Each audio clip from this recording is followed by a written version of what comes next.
ও ছেলেরা, আমরা উজুয়ান যুবকেরা, আমি মায়েদের যে সুদের কথা বলছিলাম, এটা হলো ইহুদিদের গোপন এজেন্ডা। যদি বলেন তা কি করে হতে পারে, শুনে রেখে দেন, জেনে রেখে দেন। এমনি আলুর খোলা পাবলিক সহজে আমরা খাই না। বিয়ে বাড়ি, অনুষ্ঠান বাড়ি যদিও দিয়ে দেয়, মৃত্যু বাড়ি প্লেটের পাশে দেখবেন জমা হয়, কিন্তু এমনি আলুর খোলা খায় না। আর চপের ভিতরে দিলে আমরা কেউ বাদ দিই না। দোকানে গিয়ে বলছে কত করে, বলছে 5 টাকা পিস, বলছে 2 পিস দে, ভিড় নুন দে। চাচা ঠেকিয়ে দিলে ভাড়ারে, মাল চলে গেল চেম্বারে। দুটো খেয়ে বলছে বিশাল আয়োজন, তোর চপ না খেলে মনে হয় যেন হয়ে যাচ্ছে মরণ, দে দে দে। তাহলে লক্ষ্য করলে দেখতে পাওয়া যায় এমনি আলুর খোলা খায় না, চপের ভিতরে দিলে কেউ বাদ দেয় না। এই বন্ধন গ্রুপ নামক ব্যবসাটা পাড়ার ভিতরে ভিতরে, গ্রামের ভিতরে কি সুন্দর একটা জামাতবদ্ধ করে 10 জন করে কেন দেয়া হলো? এটা হলো ইহুদিদের গোপন এজেন্ডা। এজেন্ডা এজেন্ডা যদি জানতে হয় অপেক্ষা করুন, ইনশাআল্লাহ বলার চেষ্টা করব। ও ছেলেরা, শুনে রেখে দেন, জেনে রেখে দেন, কোন কথা বলতে বলতে চলে এসেছে। 5 ওয়াক্ত নামাজ পড়ছে, অথচ ছেলে আপনার ছেলের বিয়েতে মালদারি করে দিচ্ছে। বেনামাজিদের বক্তব্য, এমন কিছু মানুষ আছে 5 ওয়াক্ত নামাজ পড়ছে, অথচ লক্ষ্য করলে দেখতে পাওয়া যায় তার বাড়ির যুবতী মেয়েটা যে পোশাক পরিচ্ছদ গুলো পরছে, নিচের দিকটা চওড়া, উপরের দিকটা সরু, গায়ে দিলে মনে হচ্ছে একটা গাই গরু। যেখানে আল্লাহ নবী বলেছেন, মান তাশাব্বাহা বিকওমিন ফাহুয়া মিনহুম, তোমরা ইহুদি খ্রিস্টানদের বিরুদ্ধে আচরণ করো। অথচ দেখতে পাওয়া যাচ্ছে বাবা নামাজি বিশাল ফতোয়া দেয়, তার মেয়ে জামা গায়ে দিচ্ছে, দেখলে মনে হবে নায়িকা নায়িকা ভাব, দূর থেকে দেখলে মনে হচ্ছে নায়িকা ভাব। ওর যা ছিরি, বে হচ্ছে না ফিরি, তার যা ভাব, দেখলে মনে হবে যেন 5 টাকার হার। অথচ বিরাট ফতোয়া দিচ্ছে জামার এইগুলো দেখবেন পুরো নেড়জা, আর যদিও চুড়িদার পরে হাফাতা। আচ্ছা বলুন বলুন বলুন, আপনার বাড়িতে কুটুম আসবে সেই ফাল্গুন মাসে, আর আপনি কার্তিক মাসের 28 তারিখে নারকেল পেড়ে ছোবড়া ছাড়িয়ে রাখবেন কি রাখবেন না? ছোবড়া ছাড়াবেন কেন? পচে যাবে। আহা, নারকেল ছোবড়া ছাড়ালে যদি পচে যায়, ও তো ঝুলো, কচি নয়। যদি কচি নারকেল হতো আগে পচে যেত, কিন্তু কচি নয়, ঝুনো নারকেল। ছোবড়া ছাড়ালে যদি পুড়ে যায়, পচে যায়, নষ্ট হয়, পানি যদি শুকিয়ে যায়। আপনার মেয়ে আমার বোন, ও যদি এই জলসা উপলক্ষে, মেলা উপলক্ষে, বাইরে যাওয়া উপলক্ষে নারকেলের ছোবড়াটা ছাড়িয়ে সব হাতা জামা গায়ে দিয়ে ও রাস্তায় যখন ঘুরবে, পরপুরুষের চোখ পড়ে, ও পচে যাচ্ছে না যাচ্ছে না। আগে বিয়ে হতো ফিরি, মেয়ের বাপকে টাকা পয়সা দিয়ে নিয়ে যেত, আর এখন সবকিছু দেওয়ার পরও বিয়ে হতে চাইছে না। আর যদি হয় খুব গোলমাল, এর কারণটা কোন জায়গায়? নিশ্চয়ই কারণ তো রয়েছে, লক্ষ্য করলে দেখতে পাওয়া যায়। শুনে রেখে দেন, জেনে রেখে দেন। এই পর্দার কথা যখন বলেছি, তাহলে একটি হাদিস বলা যাক। আল্লাহ নবী বলেছেন, আল মারওয়াতু আওরাতুন ফাইজা খারাজাত ইস্তাশরাফাহা শায়তান। নারী হলো পর্দায় থাকার বস্তু রে, নারী হলো গুপ্তধন, তাকে ঢেকে রাখা প্রয়োজন। কিন্তু আজকের দিনে দাঁড়িয়ে একবার বাজারের দিকে চলে যান, আইগুলো মেয়েগুলো ঘুরছে, তাদের নয় বয়ফ্রেন্ড দরকার, লাইফ পার্টনার দরকার। বাড়ির ভাবিগুলো টানা ছেড়ে ঘুরে বেড়াচ্ছে কেন? স্বামীগুলো কি হিজড়ে? মেডিকেলে গেলে টেস্ট করে দেখার দরকার আছে, দেখার দরকার আছে। বলুন বলুন বলুন, ফ্রিজের দরজা যদি সুইচ মেরে খুলে রাখা হয়, ভিতরে মাছ থাকলে পচে যাবে, দোষ থাকলে পচে যাবে। তাই দরজা টাইম মতো লাগিয়ে দিতে হয়, শর্ট টাইমে বার করে আবার লাগিয়ে দিতে হয়। আপনার মেয়ে আমার বোন, আপনার স্ত্রী আমার মা, সে যদি বেহায়া বেপরদায় নির্লজ্জায় বাজার ঘাটে, বাদামের দোকানে, ফুচকার দোকানে, বেলুনের দোকানে tan tan tan tan tan tan করে ঘোরে, ওর আপনার দিকে যখন নজর যাচ্ছে রে, ফ্রিজের ঢাকনা খোলা, মুখ খোলা, বলবেন কেন মুখ কি খোলা যায় না? হ্যাঁ মুখ খোলা যাবে, কিন্তু প্রয়োজন মাফিক। এখানে তো মুখ খোলা নয়, শব্দ খোলা। লক্ষ্য করলে দেখতে পাওয়া যায় একজন মেয়ে তার কেমন পোশাক পরার দরকার। আপনারা বহুবার শুনেছেন, আমি শুধু ধরিয়ে দেওয়ার জন্য বলছি। আজকে যে মেয়েটি ড্যাং ড্যাং ড্যাং ড্যাং করে ঘুরে বেড়াচ্ছে, রাত 12টায় যদি মারা যায়, কালকের যখন বাপ জানা যায়, তখন তো কাপড় পরানো হবে 5টা কাপড়ের কাপড়। তখন শুধু 5টা কাপড়ের কাপড় নয়, এরকম একটা বেড কভার দিয়ে খাটিয়ার উপরে ঢেকে দেওয়া হবে। কেন কেন কেন বলছে মেয়েদের লাশ ঢেকে রাখার দরকার, মেয়েদের লাশ ঢেকে রাখার দরকার। ওরে জ্যান্ত অবস্থায় বড় বাঁকড়া জলসা দিন চুলিয়ে দিল, ফুলিয়ে দিল, পাগল করে দিল, তখন দরকার হলো না 7 সাইড ফুটবল খেলার মাঠ, 11 সাইড ফুটবল খেলার মাঠ পেটা ফিট বার করে ঘুরে বেড়াচ্ছে। তার বেলা তো লজ্জা হয় না, শরম হয় না, তখন পর্দা করার দরকার হলো না। আর মারা যাওয়ার পরে গরম পানি আর কুল পাতা দিয়ে গোসল দিয়ে কি হবে? ও তো বাথরুম পরিষ্কার করা হারপিক দেওয়ার দরকার, অ্যাসিড দেওয়ার দরকার। কত ছেলে যাচ্ছে আর বলছে আকাশের ছাদ নেমেছে, ও বেহায় আমার ঘুরে ঘুরে দেখছে, কে বলেছে আই মোর চলো না, ইউ মোর বলো না, হ্যাপি হলো বুঝো না, এটাই মোর কামনা, ফোন নাম্বারটা বলো না।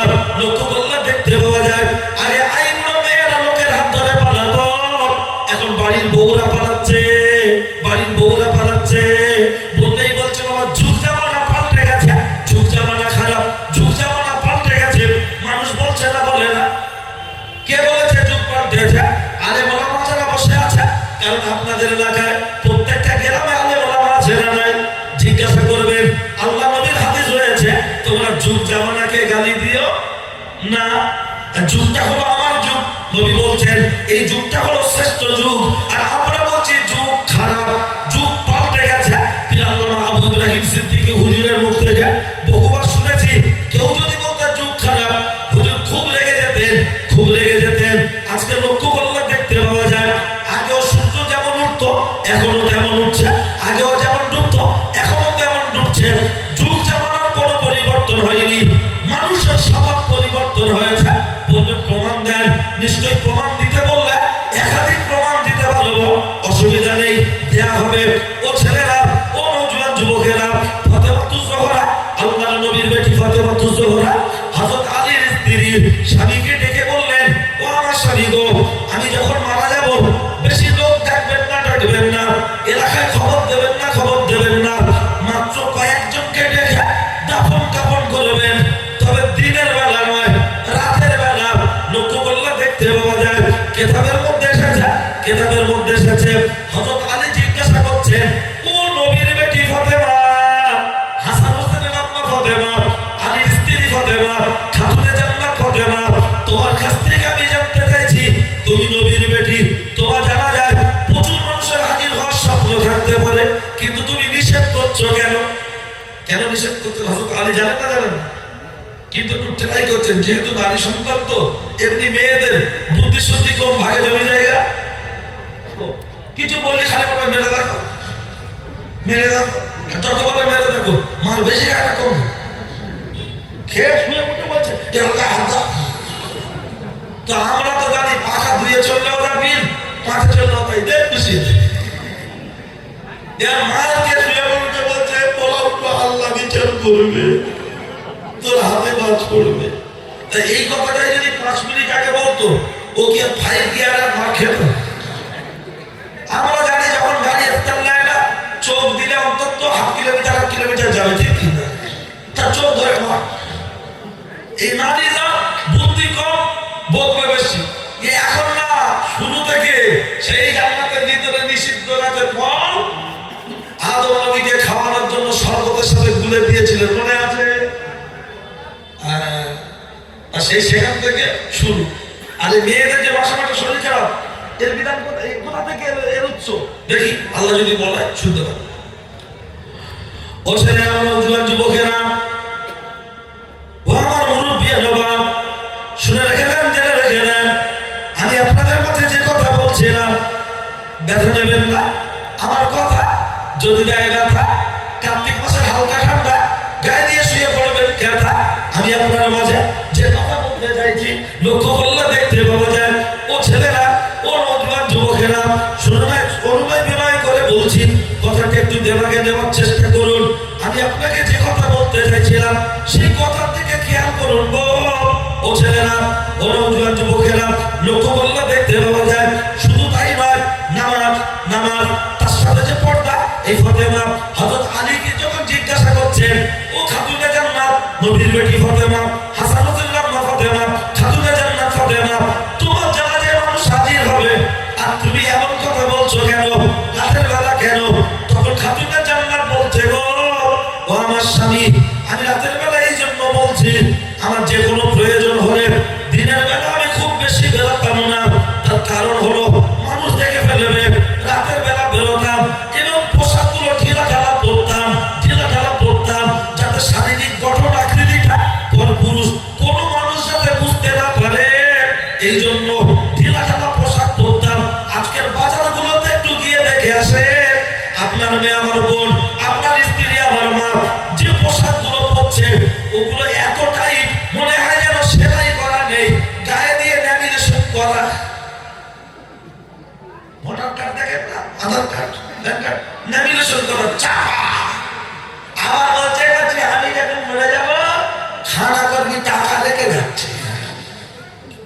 ওর এত মরণের চিন্তা, 5 লাখ টাকা আলাদা করে যাচ্ছে বুড়ি, আর ব্লাউজ কিনে সেলাই করে তার বাস ফেলে বেলা সাদা করবে না, শর্ট হাতা করবে। আগেকার দাদিরা ব্লাউজ পরতো, নাবির এই পর্যন্ত ঢাকা থাকতো, আর এখন ব্লাউজ গায়ে দিচ্ছে, মনে হবে যেন ওই ইঁদুরে কেটেছে, অর্ধেক অংশ আউট, শাড়ির অংশ ছোট। তখন মানুষ ছিল ছোট, শাড়ি ছিল বড়, এই শাড়ি মানুষ ছিল বড়, শাড়ি ছিল ছোট। এখন মানুষ হয়েছে ছোট, শাড়ি বড়, কিন্তু পোশাক পরিচ্ছদ গুলো এমন ভাবে বানাচ্ছে, ওকে মুসলমান পরিচয় দিতে, হাজি সাহেব তার মেয়ে পরিচয় দিতে লজ্জাবোধ করছে। কথা ঠিক কিনা?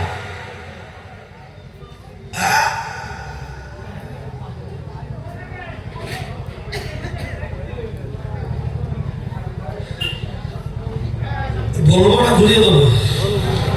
বলা যাবে? ঠিক আছে, তাহলে আর একটা তরবির দেন না, আর এই তরবির। ওরে খোদা, তখন লোক কম ছিল, আওয়াজ বেশি। আমি মনে করছি নমিনেশন ফাইল করবো, এত লোক, আর একটু আওয়াজ হোক। চেয়ারে যারা আপনারা আওয়াজ দেবেন না, এতে কাপে আছে, এতে কাপটা ছাড়েন। হ্যাঁ, সবাই মিলে একসঙ্গে আল্লাহর নাম নেবো। টিএমসি, সিপিএম, আইএসএফ, আমরা সবাই এক। মেজো কথা ভালো করে দেখ, বুঝলেন? এসআইআর কি আর বলবো, টেনশনের কিছু। এসআইআর কিসের চিন্তা? আমাদের সব আছে, নামের বানান ভুল থাকে তার। আমার দলিল আছে কিনা তুই দেখ, কি ঠিক কিনা। ও নিয়ে ভাববেন না, আল্লাহর নাম সবাই মিলে একবার নেবো।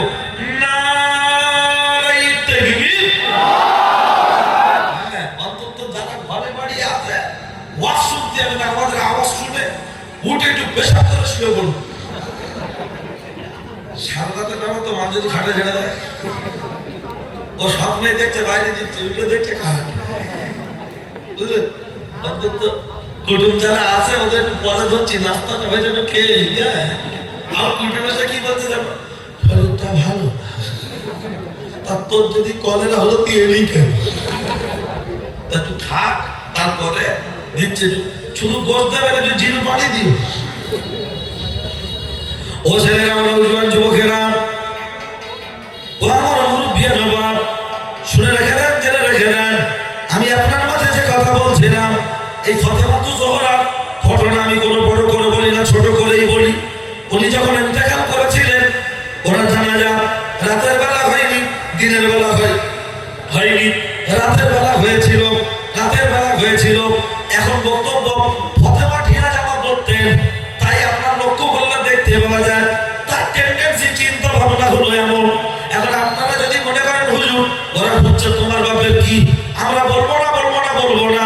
ওরা যেভাবে 12 গেঞ্জি, ঝুল হলো 12.5 ইঞ্চি, এখন যেভাবে খুঁজছে, মারা যাওয়ার পরে এইভাবেই দাফন করে দাও, আমাদের কোনো আপত্তি থাকবে না।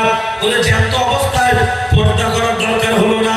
আর মরণের পর 5 খানা কাপড়, তার উপরে বেড কভার দিয়ে লাভ কি? পান্তা ভাতে আবার ঘি, পান্তায় ঘি খেলে পায়খার গোয়ালা বলে, পায়খার গোয়ালা পান্তায় আবার ঘি খাচ্ছে, ঠান্ডা ভাতে ঘি খাচ্ছে, বাসি ভাতে ঘি খাচ্ছে। পান্তায় ঘি খেলে লোককে যদি পাগল মনে হয়, জ্যান্ত অবস্থায় হচ্ছে যে চুড়িরা, দেখলে মনে হবে ওর স্বামী জমিরা। কিন্তু না, গরিব মানুষ, স্বামী ছেঁড়া জিনিস পরেও স্ত্রীর সব পূরণ করছে। ও আমার টাকায় পোশাক কিনে ফেসবুকে পোস্ট দিয়ে বলছে আমার কেমন লাগছে বলো। আজকে ফেসবুকে ভিডিও করার নামে বেহায়া পড়া শুরু হয়েছে। শুধু মেয়েকে থাকলে দেখো ব্যবসা হয় না, অনলাইনে বডি দেখানো ওটাও কিন্তু দেখো ব্যবসা। শুধু মেয়েকে গিয়ে আপনার দেখো ব্যবসা হয় না। মেয়েকে যারা আছে শুধু ওটা নয়, যারা বউকে পেট পিট দেখিয়ে অর্থনগ্ন করে ছবি দেখিয়ে টাকা ইনকাম করতে চাইছে ওটাও কিন্তু দেখো ব্যবসা। পাড়া গ্রামে খুঁজে দেখবেন দুটো একটা বই এমন আছে করছে টিকটক, আর রং নাম্বারে বন্ধুকে বলছে আমার বিরাট বড় শখ, তোমার মায়ের বউ হওয়ার শখ, আমি করছি টিকটক, তোমার মায়ের বউ হওয়ার শখ। আজকে লক্ষ্য করলে দেখতে পাওয়া যায়, প্রায় দিনে খবরে দেখবেন, নিউজে দেখায়, সোশ্যাল মিডিয়ায় পরিচয় বাচ্চা দেখে বায়াকার গেল কোথায়, লক্ষ্য করলে দেখতে পাওয়া যায়। ও ছেলেরা, ও নওজোয়ান যুবকেরা, এই পর্দা পর্দা পর্দা পর্দার কথা এত বলার কারণটা কি? তখনকার মায়েদের পেট থেকে বাচ্চা জন্ম নিয়েছে বড় পীর আব্দুল কাদের জিলানী, দাদা হুজুর পানি কমলা হুজুর, হারেস সাহেব হুজুর, এছাড়া দরগাপুরি হুজুর। আর এখন মায়ের পেট থেকে যা বাচ্চা জন্ম নিচ্ছে সব দেখবেন দীপজলার কাঞ্চন মল্লিক। একটুখানি বাচ্চা হয়ে উঠে দাঁড়াতে পারে না, হাতে মোবাইল নিয়ে বলছে ঠাকুমা ঘুরি ঠাকুমা। কোথা থেকে শিখছে? বলছে হুজুর রূপ আঁকা, রূপ আঁকা। কি বলছে? বাস্তবে রূপ আঁকা। কারণ রুহুর দাদুর বয়সটা নাতির বয়স নয়, কথা ঠিক কিনা? সব তো একসঙ্গে। রূপ আঁকা ঠিক আছে, কিন্তু ওর মা কি পাকায় রে? একটা বাচ্চা 2.5 বছর হয়ে গেলে তার মায়ের স্তনের দুধ বাচ্চাকে খাওয়ানো নিষেধ কেন? বাচ্চা তার মায়ের আকার আকৃতি, শরীরের গঠন আকৃতি সে অনুমান করতে পারে, বুঝতে পারে, চিনতে শেখে, তাই খাওয়ানো নিষেধ, যাতে নিজের বাচ্চাও মায়ের গোপন অঙ্গটা আত্মা দেখতে পায়, তাই নিষেধ। আর সেই মা ইউটিউবে দেখাচ্ছে, ফেসবুকে দেখাচ্ছে, পাড়ার লোককে দেখাচ্ছে, মাতিয়ে দিচ্ছে। লজ্জা করে না? দুধ কি মা বাচ্চা খাবে না, পাড়ার লোক খাবে? সেখানে যদি ইসলাম নিষেধ করে